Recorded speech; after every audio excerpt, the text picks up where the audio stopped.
सोहळ्याला खऱ्या अर्थानं उंची प्राप्त होते त्या मान्यवरांचे अर्थात गोवा परिक्षेत्राचे सन्माननीय निदेशक श्री रमेश पाटील सर, त्याचप्रमाणे गोवा परिक्षेत्राचे सन्माननीय सहाय्यक डाक निदेशक श्री संदीपजी कडगावकर सर, त्या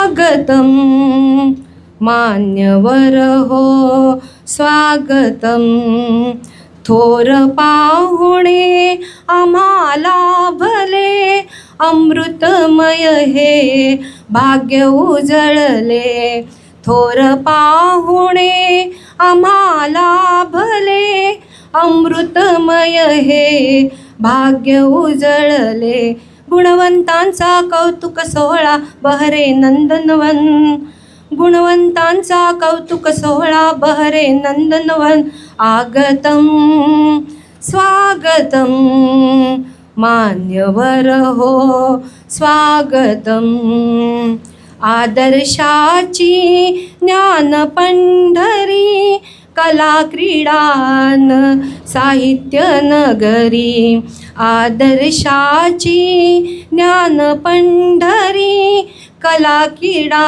अन साहित्य नगरी, ज्ञान विज्ञानाने घडते भविष्य हे मधुबन, ज्ञान विज्ञानाने घडते भविष्य हे मधुबन, आगतम स्वागतम मान्यवर हो स्वागतम, हर्षभराने सप्तसुरांनी करीतो हे नमन, हर्षभराने सप्तसुरांनी करीतो.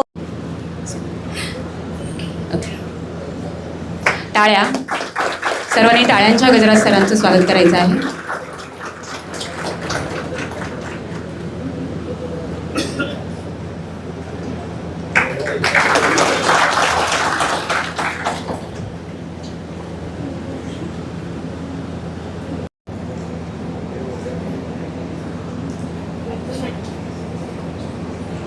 प्रशासकीय कौशल्य, कार्यक्षमता आणि कर्मचारी व ग्राहक यांच्याप्रती असलेली संवेदनशीलता यामुळे आपणा सर्वांच्या आदराचे मानकरी माननीय सहाय्यक निदेशक कडगावकर सर यांना पुष्पगुच्छ, शाल व श्रीफळ आणि विशेष भेटवस्तू देऊन त्यांचा सन्मान माननीय कुलकर्णी सर करतील.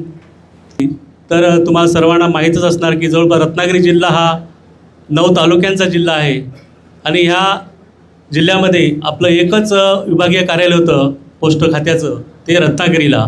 अगदी राजापूर ते वेशवीपर्यंतचा आपला जो परिसर आहे 250 ते 300 किलोमीटरचा हा अंतर आहे. तर ह्या सर्व गोष्टीची ज्यावेळी आपल्या नागरिकांना किंवा आपल्या सर्वसामान्य कर्मचाऱ्यांना डागर अधीक्षक कार्यालयाकडे कधी काम निघालं त्यांना खूप ते त्रासाचं होतं.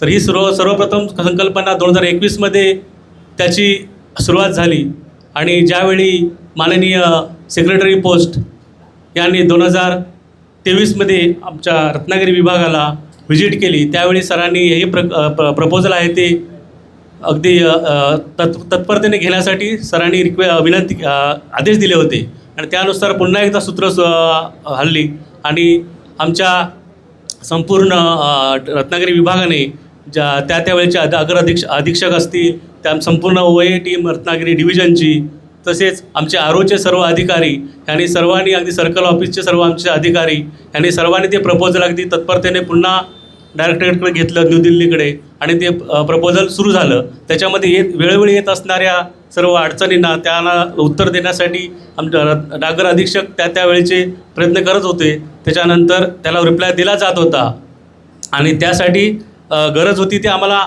परिक्षेत्र कार्यालयाकडून, RO रिजन ऑफिसकडून. तर त्यावेळी नंतर आमचे 2 वर्षापासून जे आमचे director sir Ramesh Patil sir Goa रिजनमध्ये आल्यापासून त्यांनी हे प्रकरण अत्यंत तत्परतेनं अगदी सर्कल लेवलला प्लस डायरेक्टर दिल्लीपर्यंत तडीस नेलं आणि 12/3/2026ला पहिला चिपळूण डिव्हिजनचा आदेश आला डाक निदेशालय न्यू दिल्लीकडून की बाबा चिपळूण डिव्हिजनला मंजुरी देण्यात आलेली आहे. तर ह्या सर्वांमागे आपले रमेश पाटील सरांचं खूप त्याच्यामध्ये योगदान आहे, संपूर्ण RO टीमचं आहे, सर्कल ऑफिसच्या टीमचं आहे. तर त्याच्यासाठी एकदा सर्वांनी जोरदार टाळ्या वाजवूया. बिझनेस होतो त्याशिवाय तुमचा बिझनेस तुमचा होणार नाही. आम्ही स्वतः अनुभव घेतला. आणि सर्वात महत्त्वाची गोष्ट म्हणजे एक अधिकारी व्यक्ती. आता मी पाटील साहेबांना खरं सांगतो की बरेच लोक काय करतात कर्मचारी की एक साहेबांना खुश करण्यासाठी साहेबांची हाजी करतात, साहेब असं आहे. पण रिअल गोष्ट सांगतो की कुलकर्णी साहेबांना वन मॅन आर्मी. खरंच जिथे ते उभे राहतात ना तिथून ते लाईन उभे राहते. असं म्हणजे अमिताभ बच्चन पिक्चर बघा, त्या पिक्चरमध्ये अमिताभ बोलतो की मी ज्या खडा होतो असं लाईन खडी होती. तसंच आहे कुलकर्णी साहेबांचं की कुलकर्णी साहेबांना इतका सपोर्ट केला ना, म्हणजे आज साहेबांना सगळ्यांसमोर त्यांची हे करायचे म्हणून आहे. रिअली मस्त माणूस आहे आणि अशी अधिक व्यक्ती असेल ना बिझनेस करायला काहीच वाटत नाही. आता मी एक अनुभव सांगतो की आत्तापर्यंत माझ्या प्रवासामध्ये मला बिझनेस बरेच जणांनी हे केलं, पण त्यात मी आवर्जून काही जणांची नावं घेईन. त्यात मी सुषमा जोशी मॅडम आणि खास करून मी की मी सुनील घाडगे आणि योगेश भोपळे जे आता पोस्टमास्टर आहेत, ह्यांनी नेहमी मला सहकार्य केलं की बिझनेस कसा करावा, कसा करून घ्यावा, म्हणून लोकांची नाळ कशी जावी. आणि या आत्तापर्यंत मी जवळजवळ 2 ते 3 वर्ष रत्नागिरी जिल्ह्यामध्ये टॉपर आहे मी. आणि खेड्स विलेजमध्ये मला हात पण धरू शकत नाही. मी ह्याच्या पुढे पण सांगतो. फक्त या गोष्टीचं मला वाईट वाटतं आहे की आज कुलकर्णी साहेब आपल्याबरोबर नाही आहेत. म्हणजे एक म्हणतात ना की कुलकर्णी साहेब इथं असते त्याचे ॲडिशनल चार्ज आहे. पण कुलकर्णी साहेब आता आपली स्पर्धा सुरू झाली. आता चिपळूण डिव्हिजन नक्की तुमच्या टॉपमध्ये येणार तुम्हाला. असो मी बरंच काय बोलायचं आहे, पण यापुढे मी खरंच पाटील साहेब सांगतो की कुलकर्णी साहेब, आपले भोपळे साहेब अशी अधिकारी व्यक्ती जर आपल्याकडे असतील आणि अजय कदम, कारण कधी असू दे माझ्या मागच्या IPने मला कधी ॲप्रिशिएट केलं नाही, पण अजय कदम साहेब आणि सुषमा जोशी या दोघी मानवांचा मी आभार मानेन. मी फोन करून नेहमी सांगतो की मस्त व्हेरी गुड. असंच आहे.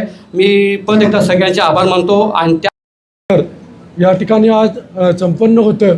या सोहळ्यासाठी आपल्यासाठी खास गोव्यावरून आलेले गोवा परिक्षेत्राचे आदरणीय DPS sir Shri RP Patil साहेब, ज्यांच्या मार्गदर्शनामुळं गोवा रिजन प्रत्येक क्षेत्रामध्ये भरारी घेतोच आहे. आणि एक सर आल्यानंतर बोलले की मराठी माणूस हा महाराष्ट्रासाठी, आणि त्याची जी प्रचिती आहे ती आम्ही गोवा रिजनमध्ये सर जॉईन झाल्यापासून बघत आहे. आणि आजचा हा कार्यक्रम हा त्यांच्याच कार्याचा एक प्रचिती असलेला क्षण आहे. तर ते आदरणीय पाटील साहेब, त्याचप्रमाणे गोवा रिजनमधून आलं म्हणजे ही परशुरामाची पावनभूमी मानली जाते चिपळूण. आणि या पावनभूमीमध्ये औद्योगिक असेल, शैक्षणिक असेल, सगळ्या बाबतीत रत्नागिरीपेक्षा, आता किरण शिंदेने जो उल्लेख केला की आता रत्नागिरी आणि चिपळूण कॉम्पिटिशन होणार. खरं काय असतं की ज्याच्या आईला 2 मुलं आहेत, एक मोठा एक लहान आहे. मोठा जो भावंड आहे ते म्हणजे चिपळूण आहे. कारण तुम्ही जर बघितलात त्याचं कारणही असं आहे की 583 पैकी 300 ब्रांच ऑफिस हे चिपळूणला येतात, 43 सब ऑफिस येतात आणि एक हेड ऑफिस आहे. आणि रत्नागिरीकडे जे राहतं ते 35 सब ऑफिस आणि 283 ब्रांच ऑफिस आहेत. म्हणजे त्याची जर तुलना केली तर साहजिकच रत्नागिरी थोडासा लहान होतं आणि चिपळूण मोठा होतं. पण तुमचं वाक्य मात्र लक्षात ठेवलं जाईल आणि कॉम्पिटिशन मात्र राहणार, त्यामध्ये काही वाद नाही आहे. तर ही जे चिपळूणचं उद्घाटन आहे हा खरं म्हणजे आपल्या सगळ्यांच्या टपाल विभागाच्या दृष्टीनं अतिशय महत्त्वाचं आहे. याचं कारण तुम्हाला माहिती आहे की रत्नागिरी विभाग हा कोकणपट्टा आपला जो आहे तो डोंगरदऱ्यांनी नटलेला आहे. आणि 200 किलोमीटरचा हा जो टप्पा आहे म्हणजे अगदी मंडणगड बाणकोटपासून रत्नागिरीपर्यंतचा हा खूप मोठा, आणि याच्यावरती नियंत्रण ठेवणं हे फार कठीण काम आहे. आम्हाला कधीही दापोली किंवा मंडणगड साईडला जायचं म्हटलं तर 1 आठवडा अगोदर नियोजन करावं लागतं. म्हणजे सगळ्या वयांचं मॅसेज गेलेलं असतं की साहेब पुढच्या आठवड्यात दापोलीला आहेत, तर सगळी कामांची लगबग डिव्हिजन ऑफिसमध्ये चालू असते. कारण 2 दिवस इकडं आलं की तिकडच्या प्रशासकीय कामांना वेळ देता येत नाही. तर हे खरं म्हणजे जे काम आहे हे आदरणीय पाटील साहेबांच्यामुळं झालेलं आहे. कारण ते आल्यानंतर, कारण 2021ला आपलं प्रपोजल केलं दिल्लीला, त्यावेळेला बरेच पत्रव्यवहार होत होते. कदम सरांनी सांगितलं त्याप्रमाणे 2023ला जेव्हा पाटील साहेब चिपळूणला आले आणि त्यांनी पुन्हा त्याचा पाठपुरावा केला, तर त्यानंतर या कामाला गती मिळाली आणि आपला हा चिपळूण विभाग आज 1 जुलै 2024पासून या ठिकाणी कार्यरत होतं. चिपळूण विभागाच्या निर्मितीचा सगळ्यात जास्त फायदा हा ग्राहकांनाही होणारच आहे. कारण ज्या काही तक्रारी असतील, प्रशासकीय जी काही कामं असतील, तर ते मी नेहमी सांगतो चिपळूणला व्हिजिटला आलो की आता रजा मंजूर करायचं जे काही टेन्शन आहे ते चिपळूणच्या लोकांचं कमी झालं. कारण रत्नागिरीला फोन करण्यापेक्षा आता इथं डिव्हिजन ऑफिस समोरच आहे. म्हणजे कुठलीही कामं असू देत, जे मोबाईल अपडेशन असू दे किंवा कुठल्याही प्रकारची प्रशासकीय कामं असतील, RNP असेल, BNPL कॉन्ट्रॅक्ट असेल की ज्यामुळे आपण कस्टमरची मॅक्झिमम जोडले जाणार आहे. आणि हे जे 5 तालुके आहेत म्हणजे मंडणगड असेल, गुहागर, चिपळूण, खेड, तर हा जो पट्टा इकडचा आणि दापोली, तर या 5 तालुक्यांचे जे आपले जे कामाची पद्धत आहे ती आणखी या ठिकाणी अपडेट होणार आहे असं म्हणायला हरकत नाही. या ऐतिहासिक निर्णयासाठी मी रत्नागिरी आणि चिपळूण या दोन्ही विभागाच्या वतीनं आदरणीय RP पाटील साहेब यांचं आभार मानतो. खरं म्हणजे हा एक दुग्ध शर्करा योग म्हणायला हरकत नाही की ज्या पाटील साहेबांचं इन्स्पेक्टर केडरमध्ये म्हणजे प्रशासनामध्ये जी सुरुवात आहे ती या विभागातून झाली आणि या विभागाचा पाठपुरावा केल्यानंतर या विभागाचंच उद्घाटन आज त्यांच्या हस्ते होतं. याच्यासारखा मला वाटतं मोठा योग नाही. आणि त्यांच्या उपस्थितीमुळे या कार्यक्रमाची उंची या ठिकाणी नक्कीच गाठलेली आहे. एक आपल्यासाठी खूप चांगला शुभचकून म्हणायला हरकत नाही की आपल्या मातीतल्या व्यक्तीच्या हस्ते ज्यावेळी आपण उद्घाटन करतो त्यावेळेला आपली एक जबाबदारी राहते की हा जो चिपळूण विभाग आहे त्याचं नाव कायम ठेवणं, जे कामाचा इतिहास असेल किंवा बाकीच्या ज्या गोष्टी आहेत त्या आपण या ठिकाणी मी तुमच्या सर्वांच्या वतीनं पाटील साहेबांना आश्वासन देतो की चिपळूण विभाग हा रिजनमध्ये नेहमीच टॉपला राहील. कारण या मातीतली माणसं किंवा आता तुम्ही जर बक्षिसं बघितली तर इकडे सगळा स्टाफ म्हणजे डिपार्टमेंटल असेल, बाहेरच्या राज्यातला असेल, म्हणजे असा दुजाभाव करायची गरज नाही, आपलं सगळं एकच कुटुंब आहे. पण चिपळूण विभागाचं मी पहिल्यापासून वैशिष्ट्य बघतो, इथला प्रत्येक कर्मचारी हा आपलं म्हणून जडतो, आपलं म्हणून काम करतो. आणि ही जी चिपळूण विभागाची खासियत आहे ही या ठिकाणी कंटिन्यू राहावी. कार्यक्रमाला थोडासा उशीर झालेला आहे, अजून मान्यवरांना आजचा दिवस खरोखर सोनेरी क्षण म्हणायला हरकत नाही की आपलं जे बऱ्याच दिवसांचं स्वप्न होतं की आपलं स्वतंत्र चिपळूण डिव्हिजन यासाठी गेले बरेचसे प्रयत्न चालले होते आणि त्या प्रयत्नांना शेवटी यश आलं आणि हा आजचा दिवस आपल्यासाठी उजाडला आहे. आता इथून पुढं जबाबदारी ती खरी जबाबदारी आपली आहे. आता मंदिर आपण पायाखंडला सगळं केलं, फक्त बिल्डिंग उभा करून चालणार नाही, त्याच्यावर कळस हा लावला तरच ते मंदिर पूर्णत्वात होणार आहे. तर ह्या चिपळूण डिव्हिजनच्या बाबतीत आपल्याला असं म्हणावं की आपल्याला ह्या जे नवीन प्रपोजल होते त्याच्यामध्ये बऱ्याचशा प्रशासकीय अडचणी होत्या. कारण आता ECR जे आपण एक्सपेंडिचर कव्हरेज रेशो म्हणतो, ह्या ECR विचार केला तर ते त्याच्यामध्ये हा विभागाचं नवीन निर्मिती होत नव्हती. तरी साहेबांच्या परिश्रमामुळे किंवा वरच्या बाकीच्या इतर घटकामुळं आपल्याला शेवटी पूर्णत्व मिळालं आहे. आणि आता हे जे आहे कळस निर्मितीचं काम आहे तुम्हा सर्वांना पुढं न्यायचं आहे आणि ही सगळ्यात मोठी जबाबदारी आहे. फक्त आपण ऑफिस ओपन केलं आणि हे केलं म्हणजे पुढं कंटिन्यू राहणार असं काही नाही आहे. कारण काय त्या मेमोमध्ये कुणी वाचला असं तर उल्लेख आहे की 1 वर्षानंतर परत पुन्हा ह्या निर्मितीचा अभ्यास होणार आहे. त्याच्यामुळं आपले आता आपली खरी वेळ सुरू आहे आणि आपले खरी आता आव्हान आहेत. आता मगाशी सरांनी सांगितलं की चिपळूण मोठा भाऊ आणि रत्नागिरी लहान भाऊ. आता आपल्याला लहान भावाला घेऊन पण सोबत चालायचं आहे आणि त्यामुळे तुमची जबाबदारी जास्त असणार आहे का तुम्हाला लहान भावाला पण घेऊन सोबत चालायचं आहे. त्याच्यामुळे मोठ्या भावाची जी कर्तव्य आहे ती तुम्हाला पार पाडावं लागतील आणि जे आपले प्रयत्न होते ते प्रयत्न थोडेसे वाढवून आपण ECR वगैरे बाकीच्या गोष्टीमध्ये जे आपल्याला चिपळूण निर्मितीचं जे हे स्वप्न होतं ते स्वप्न साकार करून आपल्याला चिपळूण हा विभाग देशामध्ये नव्हे, राज्यामध्ये तर नव्हे तर देशामध्ये 1 नंबर त्या क्रमांकावर न्यायचं आहे. आणि मला तुमच्या क्षमतेवर विश्वास नाही आहे, कारण का मी जानेवारीपासून बघतोच परिणाम आहे की आता आपण बऱ्याच जणांनी चांगली बक्षीस स्वीकारले. तर आपण आता बक्षिसं स्वीकारून फक्त आपण थांबून चालणार नाही, आपल्याला अजून जोमानं काम करून आपण रत्नागिरीचा आणि चिपळूण विभाग मी आपल्या सर्वांना शुभेच्छा देतो. आणि मला पूर्ण आशा आहे की आपण इथून पुढे जोमानं काम करून जे चिपळूण सब डिव्हिजन आहे त्याचं नावलौकिक देशभरामध्ये वाढवाल अशी मला अपेक्षा आहे. आणि यासाठी आपल्या सर्वांना शुभेच्छा देतो आणि मला इथं बोललं तुमचं धन्यवाद. All the best. थँक्यू. मध्ये तुम्हा सर्वांचा सहभाग आहे. आणखी या भागातील जी काही सर्वसामान्य जनता आहे, या सर्वां लोकप्रतिनिधी आहेत, आणखी ज्या सर्वांची मागणी होती की चिपळूण विभाग हा नवीन विभाग व्हावा, त्या सर्वांची इच्छा आज पूर्ण झालेली आहे. आणखी मला स्वतःला व्यक्तिशः आनंद आहे, कारण या विभागामध्ये मी काम केलेलं आहे. आणखी आज हा विभाग स्वतंत्र विभागाचं सुरुवात करण्याचं भाग्य मला मिळालेलं आहे. त्यामुळे माझ्यासारखा सुखी किंवा आनंदी व्यक्ती दुसरा कोणी असेल असं मला वाटत नाही.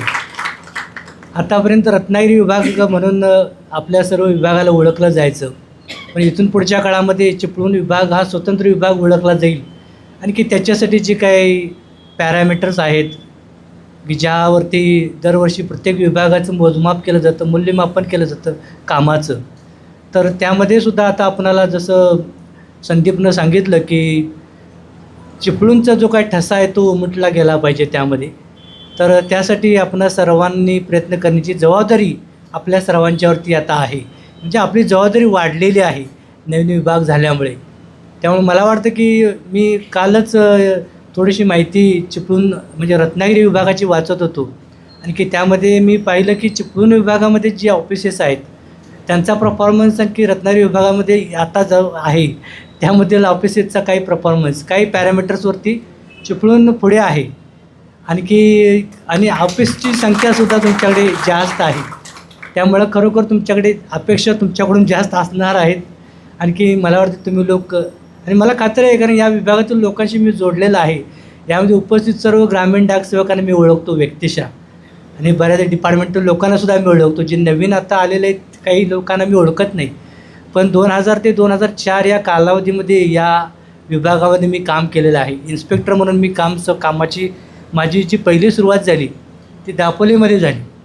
आणि तुम्हाला सांगायला हरकत नाही की दापोली त्यावेळेला एक सब डिव्हिजन होतं की ज्यामध्ये दापोली आणखी मंडणगड असे 2 तालुके होते. आणखी मी ज्यावेळेला तो कार्यभार हाती घेतला त्यानंतर असं झालं की 1-2 महिन्यामध्येच चिपळूण विभागामध्ये काहीतरी गोष्टी घडल्या आणि की चिपळूण सब डिव्हिजनचा चार्ज माझ्याकडे आला, ॲडिशनल चार्ज. त्यावेळी चिपळूणमध्ये चिपळूण आणखी गुहागर असे 2 तालुके होते. त्यामुळे दापोली मंडणगडबरोबर चिपळूण आणि गुहागर असे 2 तालुके म्हणजे 4 तालुक्यांचा कारभार माझ्याकडे आला. त्यानंतर आणखी 1 महिन्यानं अशी गडबड झाली की खेड जो तालुका आहे त्या खेड तालुक्याचा सुद्धा कार्यभार माझ्याकडे आला. म्हणजे बघून घ्या की लक्षात आलं तुमच्या की आत्ता जे चिपळूण डिव्हिजन आता हा विभाग जो बनलेला आहे त्या विभागामध्ये जे 5 तालुके आहेत ते 5 तालुके 2000 साली मी एकटा सांभाळत होतो. आणि विशेष गोष्ट अशी की दुसरे उरलेले जे 4 तालुके होते त्या 4 तालुक्यामध्ये 4 लोक होते, प्रत्येक तालुक्याला 1 व्यक्ती, आणि इकडे 5 तालुक्यासाठी मी एकटाच होतो. तरीसुद्धा मी हे काम त्या काळी 2000मध्ये सुद्धा चांगल्या रीतीनं कारण लक्षात आलं असेल तुमच्याकडे की माझ्याकडेच का दिले 5 तालुके बाकीचे 4 लोक असताना. तर चांगल्या पद्धतीने त्यावेळी मी ते काम पार पाडलेलं आहे जे माझ्यावरती काम सोपवलेलं आहे. तर त्यावेळी असं म्हटलं नाही की मी एकटा आहे की माझ्याकडे 5 तालुके दिले असं न म्हणता प्रत्येक तालुक्यामध्ये वेगवेगळ्या प्रकारची कामं करण्याचं मला त्यावेळेला एक आनंद मिळाला, सौभाग्य मिळालं. आणि महत्त्वाचे म्हणजे त्या तालुक्यातील लोकांशी जोडण्याचं माझं काम म्हणजे गुहागरमध्ये असू देत किंवा खेडमधील असतील, चिपळूणमध्ये असतील, मंडणगडमध्ये असतील आणि दापोलीमधील असतील, जवळपास 5 तालुक्यातील कितीतरी लोकांशी माझा संपर्क आलेला आहे. आणखी ते लोक अजून माझ्या काही लोक संपर्कामध्ये आहेत. आणखी अजूनही मी त्या लोकांशी प्रेमाने संपर्क साधत असतो की जे ग्रामीण डाकसेवक आहेत. म्हणून असं नाही की मी आता डायरेक्टर झालो आणि की त्या लोकांशी संपर्क साधणार नाही, असं कधी होत नाही. कधी त्यांचा फोन आला तर मी लगेच त्यांचा फोन घेऊन त्यांना काही मदत माझ्यापर्यंत काय मदत करता येत असेल तर ती मदत करण्याचं काम मी करतो. त्यामध्ये त्यांच्या परिचय संदर्भात काय असतं, काही लोकांचं काही बदलीच्या संदर्भात असतं, काही लोकांच्या कामाच्या संदर्भात काही अडचणी असतात. या सगळ्या अडचणी ऐकण्याचं काम मी करत असतो. तर हा डिव्हिजन चिपळूण विभाग जो काय आपण नवीन बनवलेला आहे त्याचं मूळ उद्देश असाच आहे की या विभागातील सर्वसामान्य जनतेला ज्या काही त्यांच्या ज्या काही कामाच्या गरजा होत्या, ज्या प्रशासकीय कामाच्या गरजा होत्या, त्यासाठी त्यांना रत्नागिरीला प्रत्येक वेळेला जावं लागायचं किंवा रत्नागिरीकडून जोपर्यंत निर्णय होत नाही तोपर्यंत त्यांची कामं व्हायची नाहीत. त्यामुळे या कामामध्ये जवळपास बराचसाच वेळ निघून जायचा लोकांचा. आणखी लोकांच्या तक्रारी त्यामुळे येत होत्या की अमुक एक गोष्ट पाठवलेलं आहे पण अजून त्याच्यावरती काही निर्णय झाला नाही, 15 दिवस झाले, महिना झाले, आणि अशा तक्रारी आमच्याकडे रिजनल ऑफिसला मिळत होत्या. त्यामुळं या गोष्टीचा ज्यावेळेला मी पाठपुरावा सुरू केला त्यावेळेला लक्षात आलं की हे प्रपोजल सुरू आहे पण त्यामध्ये बऱ्याचशा त्रुटी आहेत. आणखी डायरेक्टरेट आपलं न्यू दिल्लीचं जे आहे की त्यांना काही गोष्टी आवश्यक आहेत की त्यानुसारच ते प्रपोजल अप्रूव्हल केलं जाईल, मंजूर केलं जाईल. तर त्या गोष्टींचा अभ्यास करून त्यावेळेला मला वाटतं की बारामती जे एक डिव्हिजन आहे ते नवीन डिव्हिजन झालं होतं तर त्या डिव्हिजनच्या प्रस्तावाचा पूर्ण अभ्यास आम्ही केला आणखी त्यानुसार तसा वेगळा प्रस्ताव परत एकदा बनवून आम्ही डायरेक्टरेटला पाठवून दिला. आणखी मला वाटतं 1-2 त्याच्यावरती काही ऑब्झर्वेशन आले, त्यानंतर हा प्रस्ताव डायरेक्टरेटने मंजूर केला. आणि आज आपल्या ठिकाणी नवीन चिपळूण विभाग नवीन झालेला आहे. तर आजच्या क्षणाला मला तुम्हा सर्वांना एवढंच विनंती करायची आहे की जसा हा नवीन विभाग झालेला आहे तर तो लोकांच्यासाठी आहे आणि आपण सर्वजण लोकांच्यासाठी काम करतो आहे. तर ज्या आपल्या कामामध्ये गतिमानता असली पाहिजे, काम अचूक व्हायला पाहिजे, काम जलदगतीने व्हायला पाहिजे, लोकांना सुलभ आणि सोयीस्कररित्या जी काही टपाल खात्याची सेवा आहे ती मिळावी, ह्यासाठी हा नवीन विभागाचा उद्देश आहे. हा भले त्याच्याबरोबर आपल्या लोकांची सुद्धा सोय झालेली आहे. जे आपले कर्मचारी आहेत त्यांच्या ट्रान्सफरचा प्रश्न असायचा, कारण मंडणगडामध्ये काम करणाऱ्या एखाद्या कर्मचाऱ्याला समजा आम्ही राजापूरला जर टाकून दिलं, त्याची जर बदली केली तर त्याच्या कुटुंबाच्या दृष्टीनं सगळ्यांच्या दृष्टीने ते थोडं त्रासदायक असणार आहे. त्याचबरोबर आपल्याकडे जे ग्रामीण डाक सेवक आहेत त्यांच्यासाठी सुद्धा आपल्या भागामध्ये आपल्या गावामध्ये काम करण्याची संधी त्यांना इकडे मिळेल. आणखी त्याचबरोबर आपल्या लोकांची सेवा करण्याची संधी मिळणं हा एक वेगळाच आनंद असतो, एक वेगळं भाग्य असतं. ते ह्या आजच्या क्षणाच्या दृष्टीने तुम्हाला सर्वांना मिळालेलं आहे. आणखी आज या क्षणी तुम्ही सर्वजण इतक्या मोठ्या संख्येने या ठिकाणी उपस्थित आहात. आणखी या ठिकाणी उपस्थित आमचे कर्मचारी आहेतच, त्याचबरोबर पत्रकार बंधू आहेत, आमचे जिल्हा माहिती अधिकारी आहेत, आणखी लोकप्रतिनिधी या ठिकाणी उपस्थित आहेत. या सर्वांचं मी आभार मानतो.